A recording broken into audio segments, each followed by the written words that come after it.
Okay, so another thing I want you guys to understand is that from a US perspective, there's still significant potential in China. The reason is that China still has considerable debt capacity. Debt capacity simply means your ability to handle debt. Why?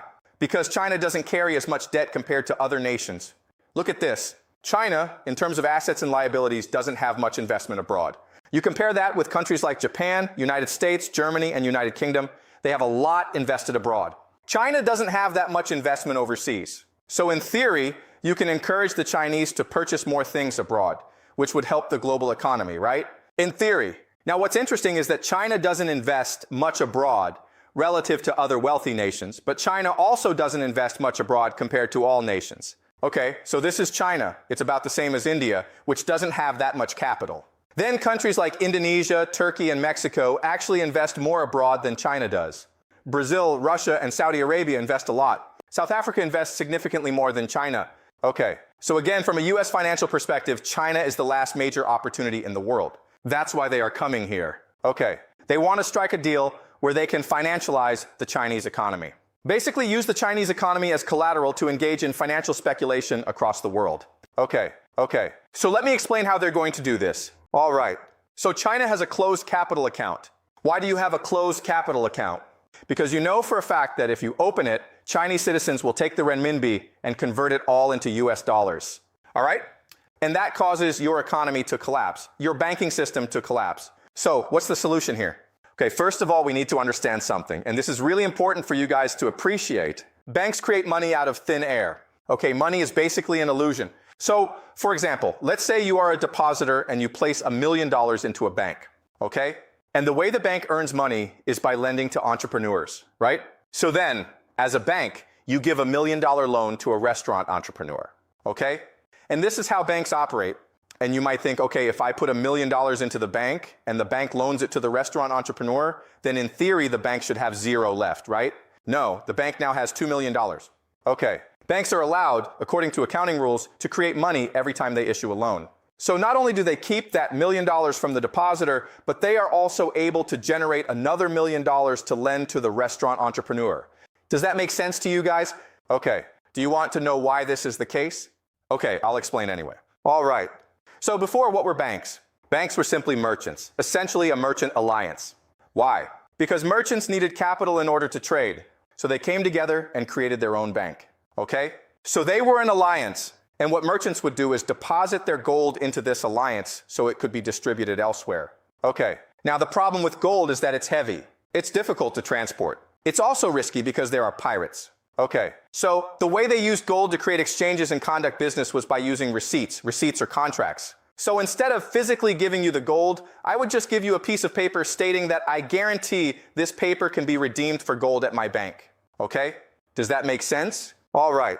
And then you need to keep track of these exchanges. So that's why it's called double entry bookkeeping, which basically tracks assets and liabilities. Okay. And that's double entry bookkeeping, something we still use today. So let's say I have $1 million in gold. Okay, that's simple. I just record it as an asset. Right. Okay. Then someone comes and says, I need to borrow $1 million worth of gold. I say, fine, I'll give you a receipt for it. Not a problem. But here's the question. Do I record that receipt under liabilities or assets? Assets, of course, right? And that's how the system works. And it's the same system we still use today. That's why banks are allowed to create money out of thin air,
Reserve, it's not complicated. It's basically a cartel of major banks in America.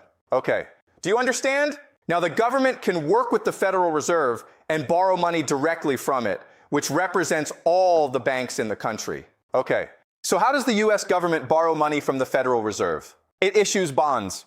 These are called US Treasuries, okay? So the Federal Reserve can create money to buy US Treasuries, and that money goes to the US government. Then the government can use it to pay for expenses, okay? Does that make sense? All right. Now this system works fine. The problem is that the US government spends a lot of money. It fights wars. It wants to send people to the moon. It wants citizens to live well. Okay, so today America has about 39 trillion in debt, and you might think, who cares? Well, the problem is the interest rate, which is around 5%. Okay, because in order to get the Federal Reserve, these private banks, to lend money, you have to pay interest. Otherwise, why would they lend it, right? Okay, so in other words, 5% means the US government has to pay roughly $2 trillion every year to the Federal Reserve. Where does that $2 trillion come from? It has to borrow even more money from the Federal Reserve. All right, so this system becomes very, very unstable. So now the question is, how do you fix this problem? You fix it by getting more people to buy US Treasuries. Okay, does that make sense? All right, so you can get governments to buy US Treasuries. The Chinese government, the Japanese government, the UK government. Okay, and that's what has been happening. The problem is they only have a limited amount of money to invest. So how do you solve this? You solve it by getting more people to buy US Treasuries. And who are these people? Everyone in the world. You, me, everyone. Okay, this is what we call retail. So previously it was mostly institutions buying US Treasuries. Now the strategy is to get everyone to buy them. How do you do that? You create a new financial mechanism called stablecoins. Okay, stablecoins. And the two most popular stablecoins are Tether and Circle. Okay, and the idea is very straightforward. The concept is that stablecoins are backed by US Treasuries, meaning Tether and Circle have to purchase US Treasuries in order to issue stablecoins. And they can sell those stablecoins to anyone, anywhere. Okay, including in China, which has about a 40% savings rate. How? Through institutions like Apple, BlackRock, and Visa. Okay, does that make sense? Now you've worked around the problem of a closed capital account. A closed capital account means you cannot use renminbi to buy US dollars. But with stablecoins, you can now use it to buy Tether or Circle. Do you understand? Okay, so now what the US government is going to do is transfer that debt onto the Chinese population. Okay. And you might say, wait a minute, 39 trillion is a massive amount. Chinese citizens don't have $39 trillion. America will never eliminate this debt. Okay, but there is a mechanism America can use to manage it. And that mechanism is called financial repression. How does this work? Very simple. Okay, so US Treasuries are at 5%, right? Really simple, I bring that down to 0%. And you might say, wait a second, if it's at 0%, I'm not going to buy US Treasuries. The answer is, I'll make you buy them. I'll force you to buy them. How do I force you? By passing laws like the Genius Act and the Clarity Act, which require stablecoins to use US Treasuries as the foundation of their digital currency. And again, remember, if you're Chinese, would you choose 5% in your local system or US dollars at 0%? You would choose US dollars at 0%. Does that make sense? Okay, so that's the solution. Financial repression, where I reduce the interest rate on US Treasuries to almost nothing, and inflation erodes the debt over 50 years. And I force people to buy it by passing laws that require companies to back digital currencies with US Treasuries, forcing them to purchase US debt. Does that make sense? Okay, and why do they want to do this?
it can make sense for Donald Trump to say Taiwan belongs to China. Okay, so the Taiwan issue is resolved. Now there's another factor, which is that China, as we discussed, is heavily dependent on energy and food from South America. Okay, so you can see South America here, and you can see all these projects China is building. The ones in pink are already built or under construction, and the ones in yellow are planned. These are massive projects. Okay, so what America has done is essentially take control of Venezuela. And Donald Trump even announced recently that they're considering making Venezuela the 51st state. Why would they want to do that? Because it allows them to block China from South America. And if you look at the energy map, this becomes clear. Okay, if there's conflict in the Middle East, then that region becomes unreliable. So China is left with two options for energy, Russia or the Western Hemisphere. China doesn't want to depend entirely on Russia. It will buy more Russian oil, but it doesn't want total reliance. Also, Russia cannot fully meet China's energy demand. So now China is pushed to negotiate with the United States for access to the Western Hemisphere. Does China care? The answer is no. China mainly cares about stability and cost. It wants predictable access to resources at a fair price. If the United States controls the Western Hemisphere, then China only needs to negotiate with one government instead of dealing with multiple, potentially unstable ones. Does that make sense? So would China agree to this? Absolutely. China has no issue with America controlling the Western Hemisphere if it ensures stable and affordable supply. Okay, does that make sense? All right. Now someone might ask, does China have a moral issue with America controlling Venezuela? No, China doesn't operate on morality in this context. We're not talking about sovereignty or human rights here. This is pure strategy, game theory. Countries act in their own best interest. That's it. No morality, no ideology, just incentives. So China doesn't care who controls Venezuela as long as it remains stable and provides cheap oil. Does that make sense? Okay, all right. The last topic is AI. Okay, as you can see, the United States is the global leader in AI, mainly because it has the most data centers. In fact, America plans to keep building more. China is trying to compete, but its progress is limited by restricted access to semiconductors and advanced chips. So China wants more chips from the United States. And the US could say yes, but then you might think, doesn't that risk China overtaking the US? Could China reverse engineer the chips and steal the technology? No, that's not how semiconductors work. Semiconductors are extremely complex and rely on a global supply chain. They are designed in California, manufactured in TSMC in Taiwan, then sent to places like the Philippines for additional processing, then to China for assembly into products, and finally sold in Europe. Meanwhile, raw materials come from Africa and South America. Do you understand? So no single country can control the entire process. As long as the United States controls the trade network, it maintains the advantage in semiconductors. There's no realistic way for China to fully replicate this system. It's too advanced and too expensive. Each country specializes in only one part. Does that make sense? Okay, that's why Jensen Huang is important. He leads NVIDIA. Initially, he wasn't supposed to go to China. That was the plan.